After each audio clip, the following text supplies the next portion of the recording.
All right, so welcome back to my YouTube channel, Din CJ Accounting Lecture. Din CJ Formaran here, and our episode for today is one of the in-demand topic, no, na talagang nire-request sa atin not only by the students but also by the faculty members, no.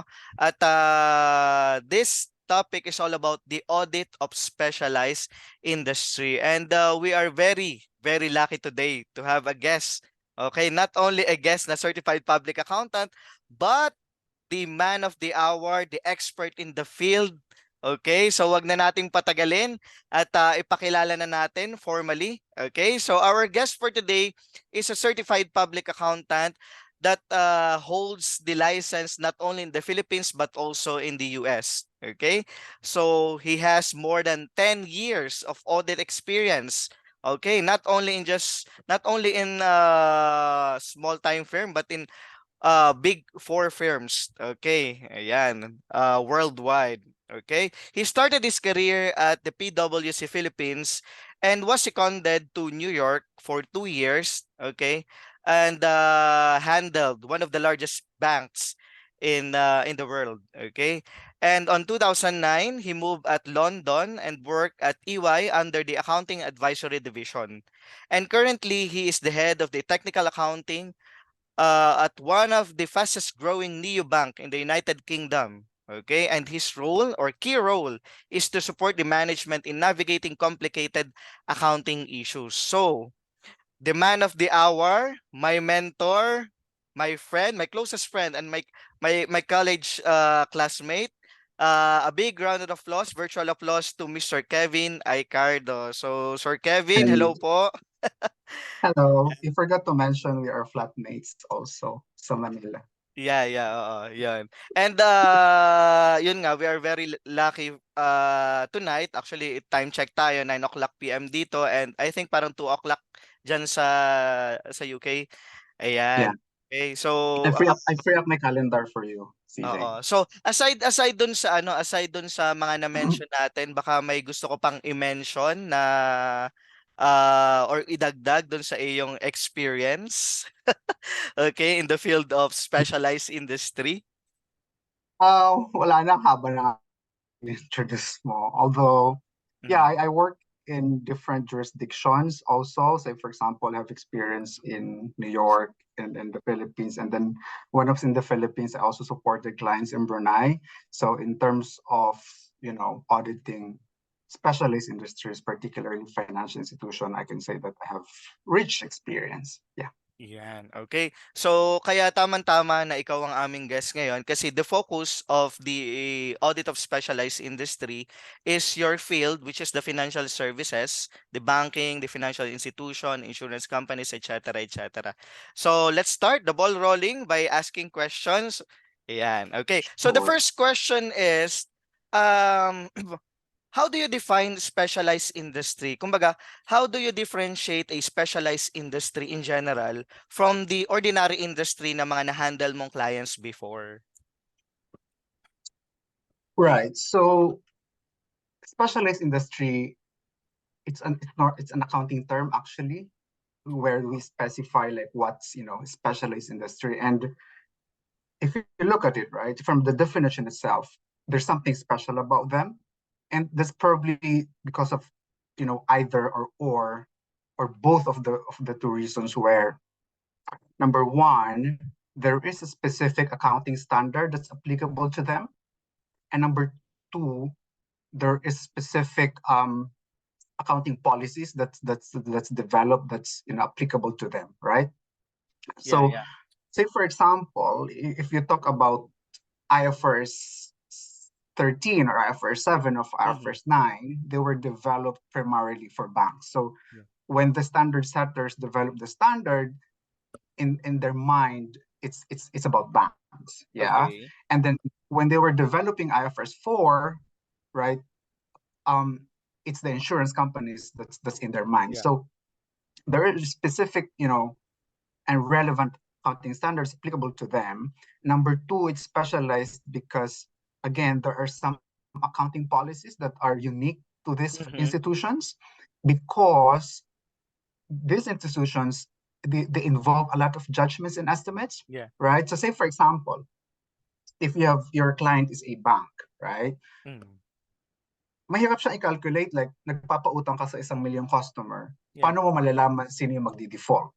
Kasi Yes. paano mo malalaman sino yung hindi makakabayad? Or if you have insurance company, which is also categorized as a specialized industry, paano mo malalaman na yung may mga insurance is matitira yung bahay nila or may mamamatay or sorry, Yeah, yeah. parang pangit naman ng mamamatay pero kung na-aksidente, kung meron kang, Oo. kung Malayan insurance, kung na-aksidente yung car. So Oo. hindi siya yung parang invoice lang na pag nakakuha ka ng invoice, i-record mo, or Oo. bumili ka ng property, i-record mo, hindi siya ganun kasi pag mga banks and other financial institutions, marami sa mga, most of the largest transactions that they have involve very complicated accounting. Yes. So Okay. that's why it's called specialized, because again, from the root word, there's something special in how you account the most significant transactions that they have in their books. Yeah. Okay. So, on your experience kasi, 'di ba, your expertise is in the field of financial services. So, aside from that ba meron ka pang ibang specialized industry na nahawakan? Like for example, Um, nagkaroon ka ba ng mining na client or healthcare before? when I was starting like an associate at PwC, I managed to get involved in terms of the other types of specialist industries. Say for example, shipbuilding. Na-experience ko dating mag-count ng yung mga ships. Pero in terms of the expertise, I Mm. would say that my expertise is mainly in the banking space because, as you grow up your career, normally sa Philippines, especially sa mga global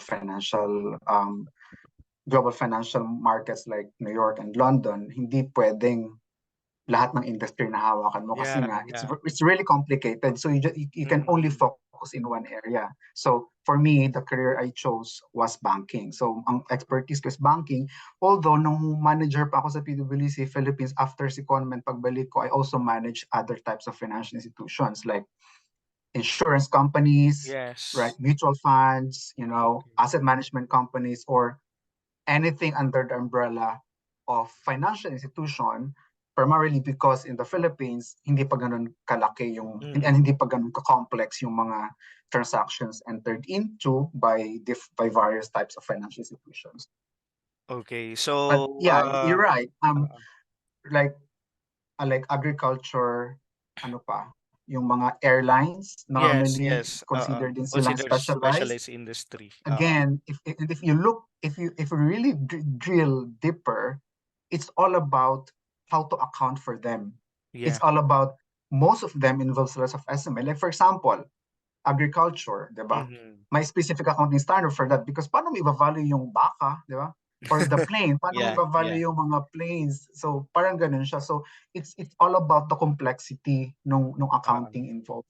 So specifically pagdating sa ano no, pagdating sa specialized industry, number one is merong specific accounting standards that govern it. And aside from that, 'di ba? Merong aside from the accounting standards, merong mga laws and regulations that we follow. That's why it is called specialized industry. Ano? Okay. Yeah, So that's another ngayon, thing. Yeah, yeah, you're right. The regulation is also really, it's a crucial aspect of being a specialist industry. mm. Yeah. Okay. So ngayon that we have already the basic understanding of the specialized industry, we will now go dun sa audit part, no? Okay. So my Okay. first question pagdating sa this we will focus on the external audit, no? So my first question on the external audit is that what is the difference between the audit of an ordinary industry and then the audit of specialized industry, specifically yung expertise mo na financial services? Siya ba ay magkaiba ng procedures na ginagawa or they follow the same? So what is the difference between the audit of those? Right. I mean, to be frank, right? There's no difference in terms Okay. of ano yung auditing standard na dapat mong i-apply. It's Mm-mm. the same. You still apply ISA. You apply ISA Mm-mm. 540, you still do planning, you still do control testing, substantive testing, completion, Yes. audit of financial statements. It's the same. It's the same procedures. But the difference is, and the big difference is that, again, we'll go back to the nature of the entities, Mm-hmm. right? These entities are very complicated. They deal with different issues. They deal with complex accounting. Hence, the extent of the procedure is very different. Mm-hmm. Because, for example, like if you are a typical manufacturing company, Mm-hmm. right? Your focus is like sales, cost of sales, right? But if you're a bank, for example, your focus is like paano mo ma-measure kung ilan yung hindi makakabayad. Again, yun yung Mm-hmm. basic kong Mm-hmm. example, right? Mm-hmm. Tapos nag-enter pa sila ng complex financial instruments. Yeah. So, dumalaki yung procedure, lumalaki yung team, Mm-hmm. kasi nga super laki ng scope. And as you mentioned earlier, Mm-hmm. there is regulation. Mm-hmm. So, yung mga banks, mga financial institutions, because they have public accountability, they are required to have a minimum capital. They need to Mm-hmm. keep certain ratios. They need to comply with the requirements of the SEC, of the bank, of the BSP or the Insurance Commission. And of course, may mga required ratios sila. So as auditors, may Mm-hmm. additional obligation yung auditor to Mm-hmm. comply to and make sure that they comply with the regulatory Mm-hmm. requirements. It's in audit, hindi naman required na lahat ng regulatory requirements ma-comply, right? Ang Okay. focus lang ng auditor is ano lang yung mga regulations that affects financial reporting and internal Mm-hmm. control. Okay. Hindi role ng auditor na i-check mo lahat ng compliance. No, Yeah. because there's that different team for that. There's a compliance team Okay. for that, right? The Mm-hmm. role of the auditor is to make sure na ano yung mga relevant na mag-affect sa financial statements, sa balances, and then yun yung i-validate. So it means mas extended yung procedure. Mm-hmm. And normally, pag mga specialized industry, normally nag-engage ng expert, Yeah. right? Kasi mahirap i-value ng mga assets nila. Like for example, planes. Ay, Okay. paano mo i-value yung airplane, di ba? Hindi Mm-hmm. naman pwedeng Mm-hmm. isang typical na associate lang. Tapos, halimbawa, may bumili ka ng investments na hindi naman listed, Yeah. like unlisted stocks, unlisted Mm-mm. companies. Mm-mm. Hindi naman, di ba, hindi naman pwedeng titingala ka lang sa langas tapos may value ka na. Oo, So, oo. so madalas, nag-involve ng mga experts. Kaya, Mm-hmm. malaki yung transaction, malaki yung team, more time, the more difficult it is. So, that's it. So meaning we follow the same audit standard, which is the ISA. We perform the phases of the audit, pre-planning, planning. Okay. It's just that pagdating dun sa They're all the same. yeah, pagdating sa evidence gathering, talagang mas marami yung evidences na kailangan, and then also mas extensive yung procedure. Ngayon, ito bang sinasabi nating extensive yung audit procedure? Ibig sabihin we have to, sabi mo, nabanggit mo before, that we have to know the regulations that affects the financial statements. Ngayon, kasi dito sa Philippines, no, sa Philippine setup, the financial services are governed by, particularly yung bank, governed by the Bangko Sentral ng Pilipinas, tama. So, can you please share to us the some of the regulations na natatandaan mo pa, no, nung nag-audit ka dito sa Philippines about sa banks na kailangan mag-reflect dun sa financial statements. Then, ano po yung audit procedures na ginagawa niyo dun? Yeah, that's medyo baka napapaso na yung napapaso na yung ano ko sa Philippines. But all right, Yung you're kahit right. yung basic lang Yeah, na okay, halimbawa let's requirement ni let's BSP. yeah, let's make it simple, right? Ah, ah, ah. Like for example, a bank, yeah. Mm. So ang mga bangko required sila na may minimum capital requirements. Like for Okay. example, 10% or 12%, Mhm. kasi to make sure na isipin mo, bakit ba may kailangan ng capital requirement? Kasi nga, pag if these banks go bust or bigla sila ng bankrupt, right? Mhm. So, kailangan pwede lang bayaran yung mga depositors nila, pwede Mm. 'di ba? Kailangan kasi mga financial institution sila 'di ba? Parang malaki yung obligation nila to the public kasi for example, ikaw din si alam ko Mm. milyon ang sweldo mo diyan. So, for example, nagdeposito ka sa bangko, pag Oo. na-bankrupt yung BPI, madami maapektuhan ka Yeah. kasi wala kang pera. So malaki yung Mm. burden. So, kaya Mhm. dapat talaga regulated sila. So Mm. as auditors, 'di ba, sabi is okay, kailangan nami-meet mo yung minimum capital requirement. So tanong, does it impact your financial statements? Does it impact your Mm. financial reporting? Yes, because it's about balances. So you have to check, okay, yung calculation nila, nagme-make sense ba yung calculation nila? Number two, for example, reserve requirement, right? So Mhm. ang requirements ng mga bangko is pag ikaw ay nagtumatanggap ng deposito, dapat may minimum ka na kinikip. Hindi mo siya basta-basta dapat Yeah. pinapautang lang. Yeah, 'Di that's ba? correct. Kasi, Mm. kasi pag pinautang mo siya lahat, what if biglang magkaroon ng bank run, bigla na lang mag martial law, 'di ba? Tapos bigla ka na lang mag-withdraw yung mga tao sa mga Oo. ATM. Or what if walang pera? Oo. 'Di ba? At malaking malaking problema 'yun sa market. So that's why every day required na may reserve requirement. So ikaw as auditor, dapat Mm. alam mo siya and dapat i-check mo yung tanong mo kanina, Mm. paano mo i-validate? O i-check natin ilang percent ba yung required. Tapos Mm. tingnan mo on any given day ilang percent ba yung nakadeposito sa BSP or Mm. nakadeposito sa ibang bangko. Things like that. So Mm. I think for me the important thing is you understand what you need to do Mm. and you understand what are the requirements because again hindi ka compliance officer, Yeah, 'di oo, ba? that's correct. Hindi mo dapat hindi mo kailangan i-validate lahat. Mhm. Kailangan mo lang is maintindihan ano yung mga requirements na may impact sa financial statements and dapat yun ang i-validate mo. Okay. So, katulad nung na-mention mo kanina, like for example, yung may mga minimum capital requirements. So, as an auditor before, talagang chine-check niyo yun, 'no? Yung mga ratio requirement, chine-check niyo siya? Yeah, and even say for example sa US very strict like for Mm. example nung nasa US ako as in yung returns nila, yung mga calculation nila tapos tinatay back siya dun sa mga supporting documents na inaudit mo na. Kasi Hmm. normally 'di ba may mga deduction siya, Yeah, yeah, ito yung oo. capital, ito yung risk weighting, 'di ba? So, yun vina-validate mo siya, dapat kino-corroborate mo yung evidence dun Mm. sa mga ibang aspects na na-audit mo. Okay. So, it's good thing to know pala na talagang pagdating sa audit of specialized industry, it follows the same procedure. It's just that mas extensive ano. And then kasi merong common notion na kapag nag-audit ka ng mga specialized industry, for example, katulad nga nito ng banks, 'di ba? Parang dapat ba kailangan alam ko lahat nung compliance sa ginagawa ng bank, which is good thing na discuss mo na those things na meron lang impact sa financial statements ang focus ng auditor. Ayan, okay. So, thank you very much for that sharing.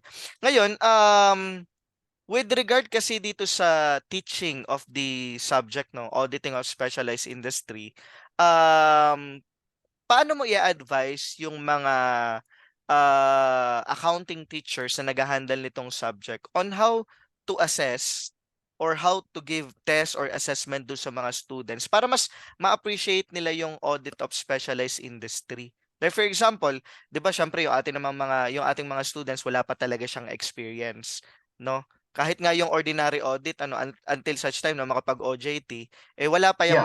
wala pa siyang hindi niya masyadong na-appreciate. So, as an expert or na nagtuturo din kasi I know nagtuturo ka din ano. So paano ma-appreciate ng mga students and paano dapat ituro ng accounting teacher or ng audit teacher na nag-handle itong subject na ito para mas maintindihan ng mga students? Yeah, that's a fair point. Of course, I don't want to mandate teachers na ganito yung dapat gawin. Oo. Um, but I think, and also based on my experience, right? I thought you're right. I taught two subjects last year. Mm, mm. Um, I and for me, let's start with the department or with a Mm, program, right? mm. Because the audit of a specialized industry, as you said, is now a subject in Yeah. accountancy, which means that for me, right, it's important that you have the understanding of what specialized industries are. And I know there's a different subject for that. I taught the Mm, subject like financial markets mm, mm. um and another subject.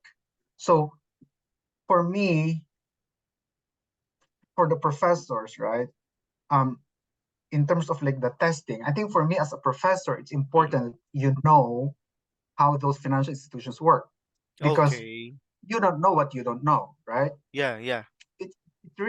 It's really difficult to teach them something kung Mhm. hindi mo naman alam kung kung ano siya. Like for Yeah. example, 'di ba? Tumingin ka na lang ng simpleng financial statements ng Mhm. isang bangko, Mm. right? Baka tanungin agad ng student mo, bakit yung financial statements super kakaiba? Like it has Oo. on top line niya interest income, tapos interest expense, tapos meron siyang Oo. credit impairment charge. Okay. Yung normal manufacturing company is normally sales, cost of Yeah. sales, right? Yeah, that's Pag correct. insurance naman, makikita mo, premium siya nag-start. Tapos Mhm. meron siya mga claims, meron siya mga benefits paid. So for me as a professor, my challenge is don't take the subject if you don't know what Mhm. specialist industry is. Kasi Yeah, yeah. baka ang ginagawa mo lang, di ba? Baka ang ginagawa mo, pates ka lang ng pates, pero kahit Mm. ikaw, hindi mo sa kanila ma-explain. So that's very Mm. difficult. So for me, as a professor, it's your obligation to really understand how Mm. these financial institutions work because Yeah. that's the starting point, right? You Yeah, yeah. can probably invite someone, like someone who is an auditor. I'm pretty sure it's Yeah. schools they have, they have CPAs na nakagraduate. Now, for example, in my case, right? I Oo, remember just last like time I what I was am doing invited. right now. Exactly, Yeah, because yeah, yeah. you have to acknowledge, and Yeah. this is good, and I'm very happy that you reach out Mm. because this is good because you acknowledge that you are not an expert in this field, Yeah. but you have to teach it. So this one is a very good way because you have actual experience from the practice, like how Mm. it works, how it's being Yeah. done, what's the Mm. difference. So for me, that's the first part. Number Mm. two is exposure, right? So for Mhm. example, tell them to read maybe at least one financial statements of a bank Yeah. and maybe gauge. And yung magandang start like, okay, Yeah. ano yung mga na-notice yung kakaiba? And Yeah. then i-pinpoint natin, ano yung mga difference? Tapos, Okay. pag na-pinpoint mo na siya, ano yung mga difference? Okay, ito yung mga complicated areas. The next question would be, okay, palagay mo paano siya i-audit? Kasi Okay. for example, bangko ka. I mean, Mhm. let's stay dun sa example ng bangko, right? Mm. Meron Mm. kang 1 million na pinautang. Yeah. Diba? Normally, pag sa typical manufacturing company, pwede kang magpa-confirm. Mhm. Diba? Mm. Para ma-audit mo yung balance, i-confirm yung Pa-confirm. balances. Oo. Oo. Kung meron kang million customer, sige nga, paano mo Yeah. papa-confirm? Or tapos, for example, may mga depositor ka. Mhm. Di ba? May doon kang bawa, si Dean CJ may depositong 1 million sa bangko. Mm. Pwede mo ba yung ipa-confirm? Siyempre hindi kasi bawal yon, di ba? May doon kang secrecy law, di Yeah, ba? yeah. Yeah, So, that's correct. so, Oo. so doon siya manggagaling. That's why it's for me as a professor, it's really important that you know what you're teaching, that you Yeah. know how these institutions work. And if you don't know, find someone or find something para Yeah. ma-explain mo sa kanila. Kasi kung hindi mo kayang i-explain sa estudyante mo paano nag-operate ang isang bangko or ang isang insurance, how much more paano siya i-audit. Yeah, yeah, that's correct. I agree Okay? with that. Yeah. So the first thing is really to explain to them how for example, how the banks How they operate work. first. Oo. Yeah, And how then they operate. your second advice is to um research for a sample financial statements of a bank and then compare to an ordinary industry and then explain parang yung basic difference ng dalawa. Ayun. Okay. Yeah. And then siguro dun palang papasok yung audit, no? And then Yeah, exactly. oo, Kasi kasi pag ang yung yeah, pag-audit, similar na sila. Like, yeah. similar na sila na i-confirm mo ba siya, Oo. i-test mo ba yung invoices, di Mm, ba? mm, mm. Mag-review ka ba ng estimate, things Yes. like that. So, same na siya. Ang Same lang. important is, ano yung ina-atake mo? Like, dapat alam mo muna ano yung i-audit mo before mo Yeah, siya i-audit, di tama. ba? Okay. Ngayon, in terms of assessment naman, ibig sabihin halimbawa pag tayo ay magpapa-exam or magpapa-activity. So, paano naman ma-appreciate halimbawa ng students yung specialized industry or anong klaseng assessment ba yung pwedeng ibigay ng nag-handle nung audit of specialized industries? Like for example, okay ba yung pagbibigay ng mga case studies? On your Yeah, experience, in my what do you think? experience, Mm. right? Case study is good if you can find a good case study. But Okay.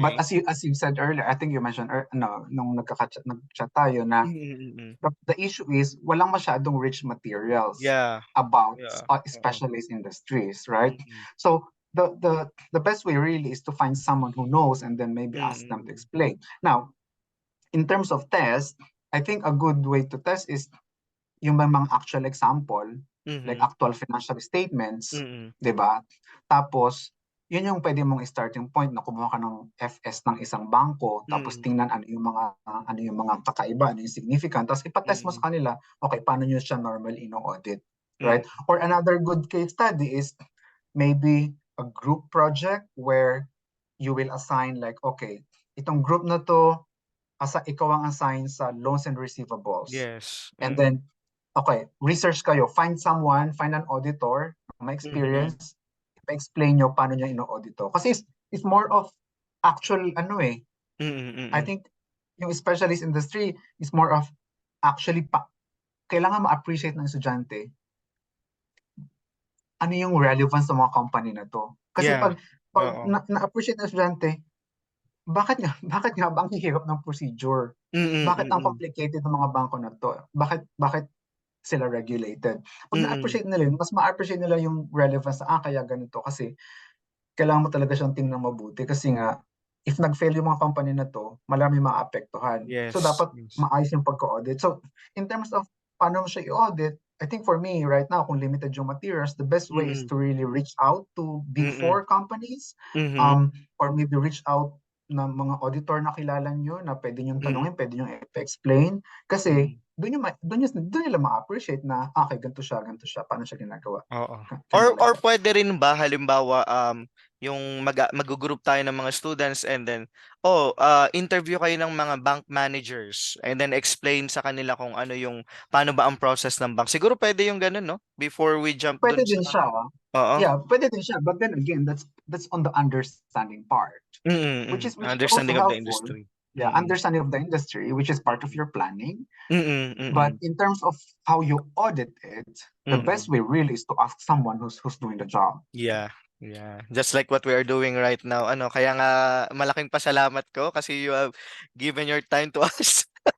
O, libre mo ako ha, pag-uwi Oo. ko ha. Yeah, yeah, oo. Okay. So, I guess na-cover natin yung ano, no, yung what is a specialized industry, what is the difference between the specialized industry and the ordinary industry, and then how we audit that. And then of course, yun nga yung advice mo regarding dun sa mga faculty na mag-handle. Okay, and also for the students to appreciate kasi itong audit of the specialized industry, supposedly dapat makuha to ng mga students pag natapos na niya yung auditing theory and yung auditing of all the assets, liabilities and equity. So tsaka pa lang dapat ibigay eh. So meaning si students So, talagang meron na siya dapat knowledge nung yeah, procedures. Oo. yeah, okay, Yun. okay. So ang siguro lang ang aking observation is yun nga pagdating pa lang dun sa auditing ng assets, liabilities and equity, not necessarily the audit of specialized industry, hindi na siya maituro ng maayos. So that's I see. the problem. So good thing meron kang advice na kung talagang halimbawa si faculty ay wala namang experience on audit, pwede mag-invite, no? Or Yeah, or magkuha kayo ng speaker, pwede oo. mag-explain, 'di ba? Kasi ano yun eh, networking din yun ng Big Four Yeah. eh.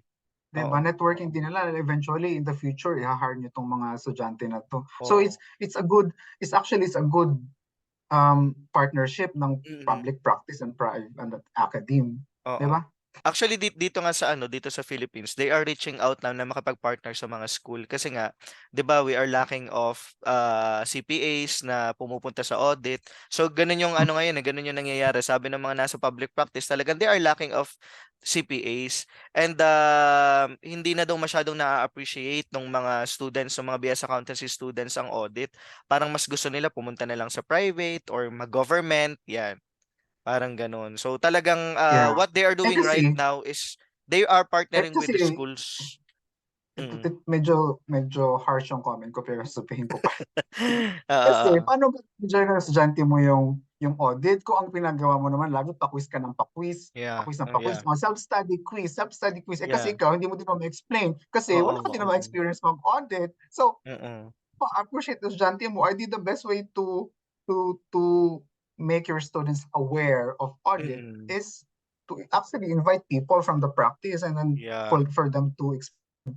Oo. Kasi wag na tayong magmagaling kung hindi naman natin alam. Yeah, Ako, for oo. example, hindi ko naman alam yung Oo. agriculture. Edi, pag yung mga baka ko sa Bordeos, edi, ipapavalue ko sa iyo kung ikaw yung expert, di ba? Oo, oo, oo. So I think for tonight that is the best advice for not only for the faculty no but for the department ano that handles the BS accountancy program. Talagang you seek for the expert no and let them share para mas Yeah. ma-appreciate ng student. Yeah, Okay. normally video, di ba video naman ngayon. So pwede ng video, hindi na kailangan pumunta ng Yeah. Oo, pero halalan. if you browse if you browse the internet, particularly sa YouTube, talagang limited yung yung discussion about the audit of the specialized industry. That's why, Di good for you. yeah, Meron ka na. good for Sana dumami actually, yung followers mo.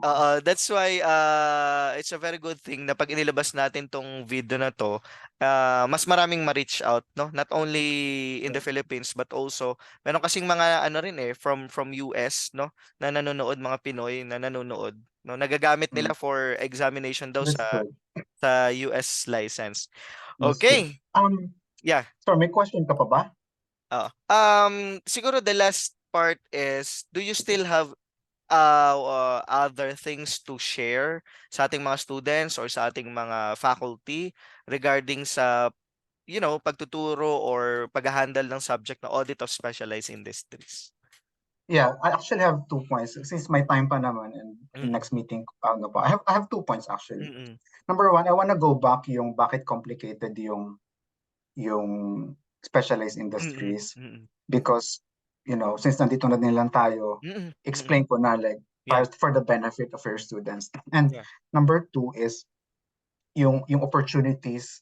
Since nasabi mo na din lang marami nang ayaw mag-audit, so explain ko Mm. lang din ano yung opportunities available for them. Yeah. Yeah, yeah. So let me start with the opportunities available for them, right? And I'm pretty sure Dean CJ, hindi pa ako sanay tawagin kang Dean.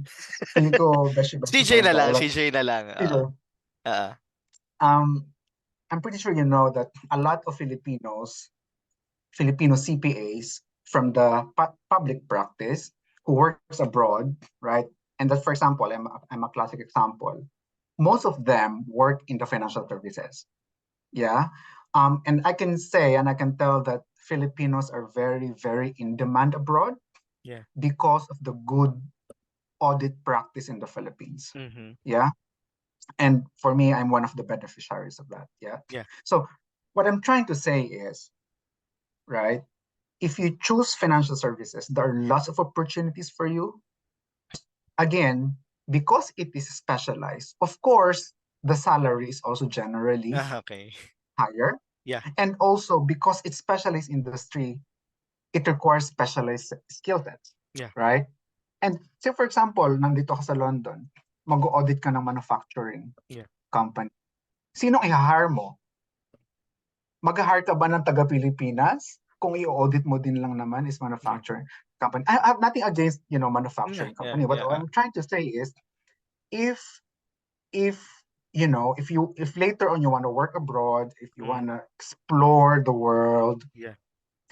working in financial service is a good jumping board. Is that the right term? Jumping board?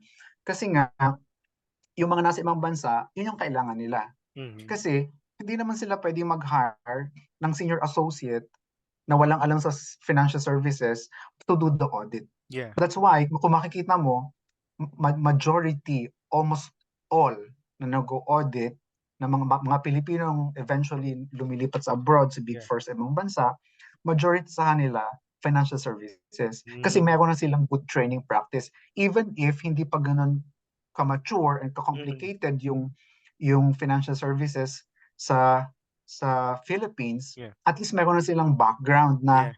may understanding ka na kung ano ba yung kakaiba, Yeah. 'di ba? And then paglipat mo ng ibang bansa, mas madali mo na ma-adapt Mhm.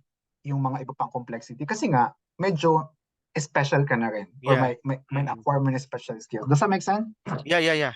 So Eh, so that's why for people or for students na clear na sa inyo na gusto mo mag-abroad eventually, gusto mo makalipat ng bansa kasi feeling mo ang hirap ng situation sa Philippines. mm. To be honest with you, working in financial services is a very, very good opportunity Yeah. because Filipinos are very high in demand abroad because of those skill sets. Yeah. Yeah. You have a side comment before I go to my next point? Wala naman. Actually, I agree with that. Okay, kasi nga katulad mo, actually you're one of the solid evidence. Okay, in terms of focusing in the financial services. Okay? So, how Yeah, about totoo. the other point naman, yung isa nating Other point is, let's just go back to the topic, right? mm. So in terms of complexity, I think I actually made a couple of notes here, Mm. maybe just to emphasize bakit Mm. sila Mm. special, Yeah. and maybe baka na-miss out ko yung iba, so daanan ko lang sila. Sure, The no first problem. one is complex financial instruments, right? It's complicated. That's why kailangan na mas maraming, kailangan ng mas extensive procedure ng auditor. Dahil normally, yung mga bangko, meron silang mga complex financial instruments. Yeah. Meron silang mga derivatives, Yeah. meron silang mga tinatawag na securitization, so Mhm. meron silang mga structured products na typically wala naman to sa mga manufacturing. Yeah. Sa mga manufacturing, kung meron man silang derivatives, meron lang silang plain vanilla swaps or forwards, Mm. Mm. but for financial institutions, they have more complicated Yeah. financial instruments. Some have, hedge accounting even, Yes, yes. right? So with this complexity, 'di ba, dapat meron kang right skills para Mhm. i-audit siya. Kasi kung hindi mo alam paano i-value, 'di Mm. ba, yung security or even securitization, 'di ba? Ang securitization is a question of, do you control the asset or not? Yeah. Do you recognize it or not? Do you consolidate it or not, right? Mhm. um, if you don't have if you don't have the skill set to audit it and to really understand what's going on, then mas mahirap siya, right? So medyo naubos na yung boses ko, pero I'm passionate about this topic. Yeah, yeah. Number two, regulatory compliance. So na-discuss na natin siya. It's Mm. more complicated kasi may mga regulatory requirements. Pag kinumpare mo sa typical manufacturing, yung, Mm. yung typical manufacturing, ang obligation lang naman nila sa SEC and SEC, BIR, VAR, right? oo.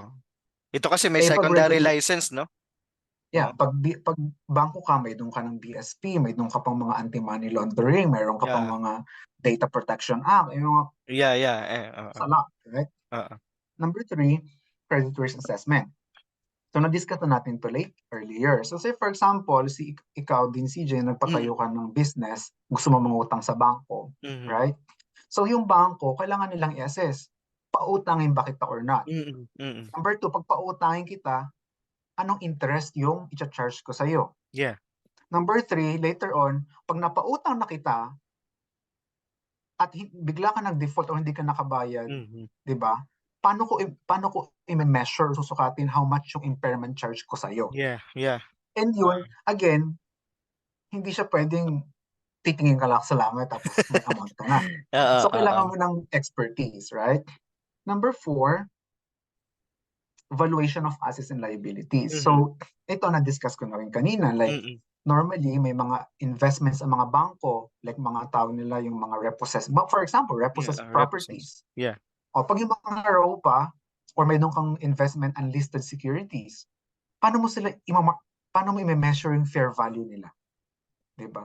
Yeah. So, hindi siya madaling trabaho. Diba? Normally, pag lupa yan, mag-hire ka ng appraiser. Appraiser. Tapos yung appraiser, ita-challenge mo kung Yeah. baka naman mali yung trabaho ng appraiser, baka mali yung Yeah. value. So, again, additional work, right? Mhm. Um, Number five, interest rate risk. So, interest rate risk, for example, for insurance, for banks, may mga interest rate yan. So, kailangan mong maintindihan paano sila naka-apekto sa mga valuation, sa mga accounting, yeah? Number six, internal control environment, Yeah. right?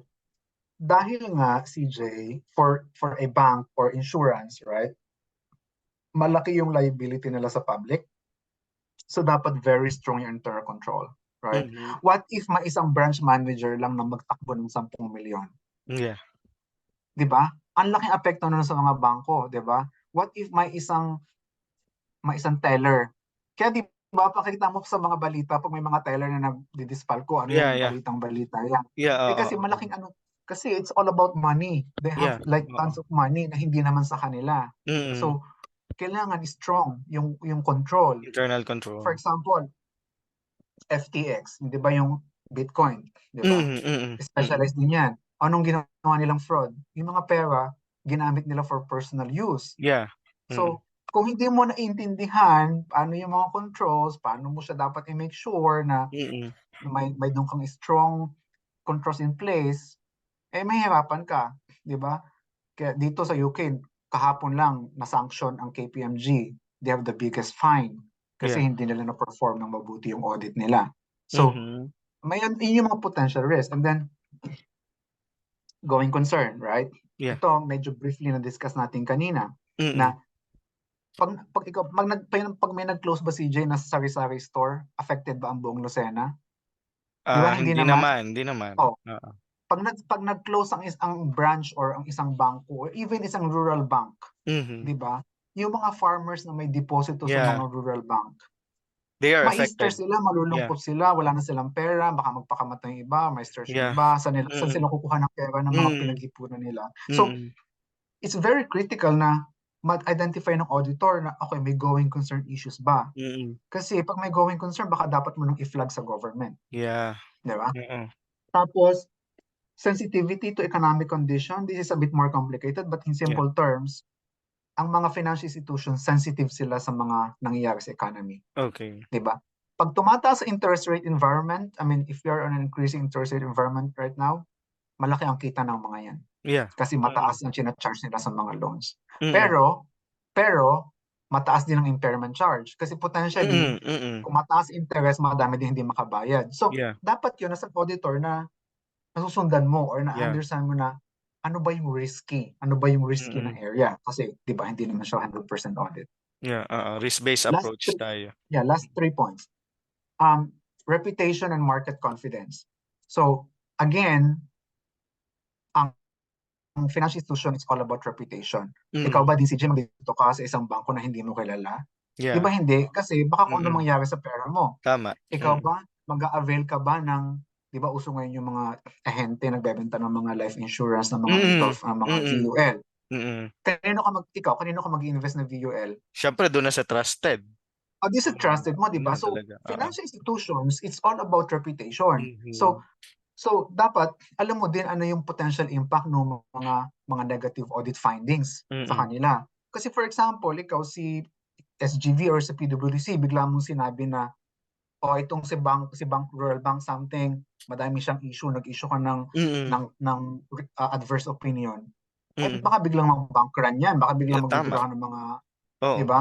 Kaya lang naman yung COA kahit mag-issue ng adverse opinion sa mga government agencies, wala naman sila magagawa. Wala naman. Oo.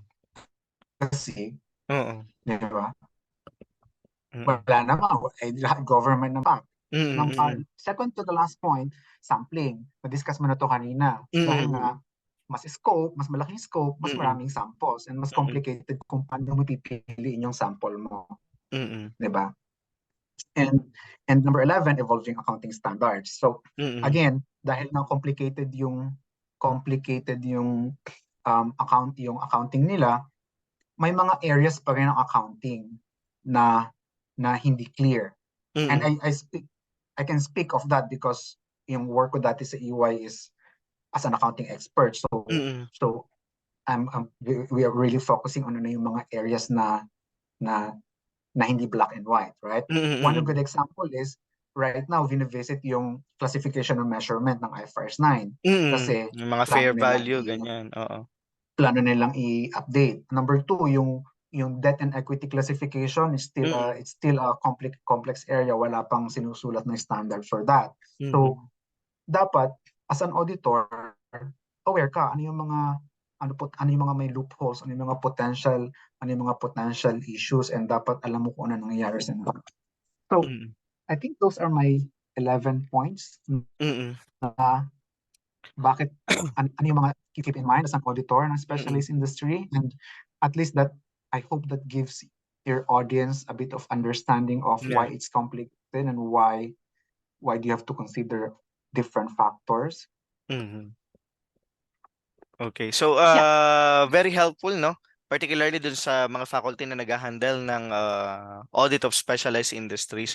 And siguro na lang kung talagang lacking of halimbawa connections like hindi katulad natin hindi katulad natin na tayo ay yan may mga kakilala tayo na expert Ah, in the field. So meron kang paano yung meron kang mga friend na pwede yeah, friend to rely on. kilalanin.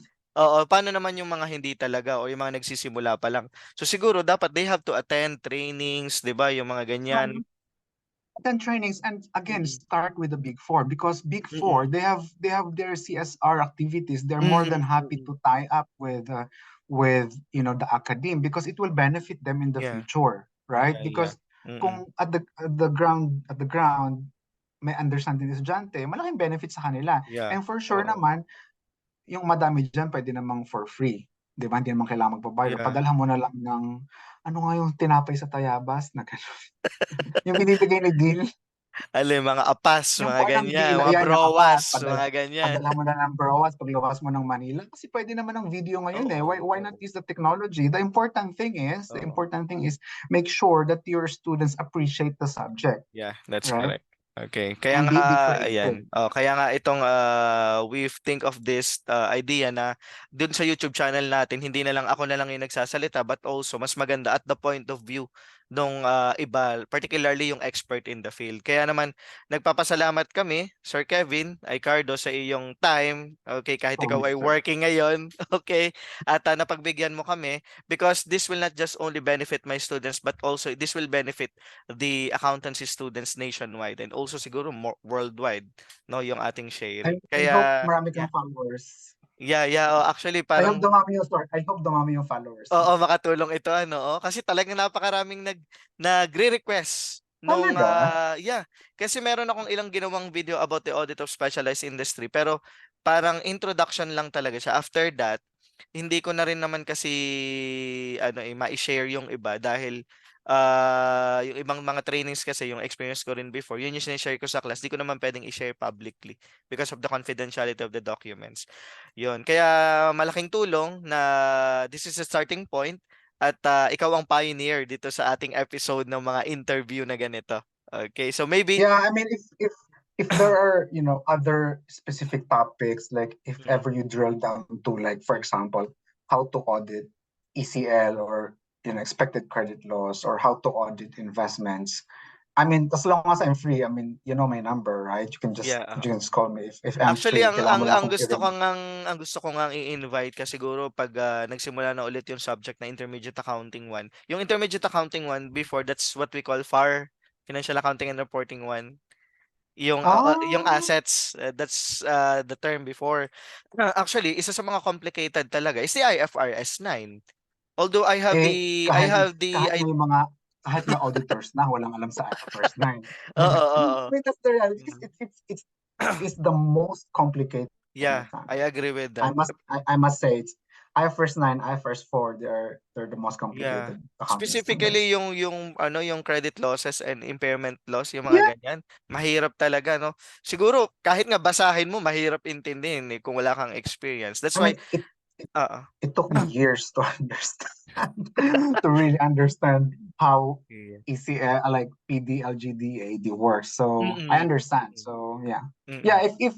if there are topics like that na yung mga Mm. 1 hour session, like sharing, of course I won't say like ano yung mga debit credits, pero Oo, oo. if to the extent I can help, just let me know. Yeah. More than happy to share experience with the Yeah. students. Or I can also link you to someone na I know in the Yeah. industry na Yeah.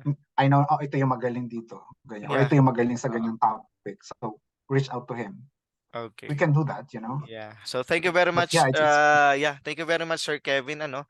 At sabi ko nga this is the pioneer episode of the interview portion. So more videos to come, mga ganitong gagawin natin and I am hoping na hindi ito yung first and hindi ito yung last na session natin. Marami pa tayong siguro mga pag-uusapang topics not only related to audit but also in the financial market or intermediate accounting, etc., etc. So with that, thank you very much, Sir Kevin Aycardo, and nasa na Pasko. ipapadala na lang natin. Okay, and also parang papunta ka naman dito sa Philippines ng November, so dito na lang tayo babawi. Okay, so Makihanda ka Pasko ha, sa yeah, I can Broas. accommodate you here. Kung ano man ang gusto mo, pambawi dito sa ating sa iyong time. Okay. That's Ayan, fine so with me. Again, thank you very much, Sir Kevin, and thank you very much for sharing your time, expertise sa ating audience, sa ating YouTube channel, at talagang maraming matutuwa. Ipo-post na lang natin ito. Of course, tingin ko naman wala nang edit-edit to, no? Pwedeng i-upload na lang. But of course, Pwede na yan. ipapa-review ko naman sa'yo before natin i-post publicly. Okay? So, ayan. Again, thank you very Hindi na, much. approve na yan. Wala naman akong sinabing ano. Oo. Wala akong sinabing confidential. Okay. So again, thank you very much for watching our YouTube channel, and I hope na continue lang kayo sa pagpatronize ng ating channel. At marami pa tayong videos na ilalabas na makakatulong sa inyong CPA journey. So again, thank you very much and good day, good night. God bless us all.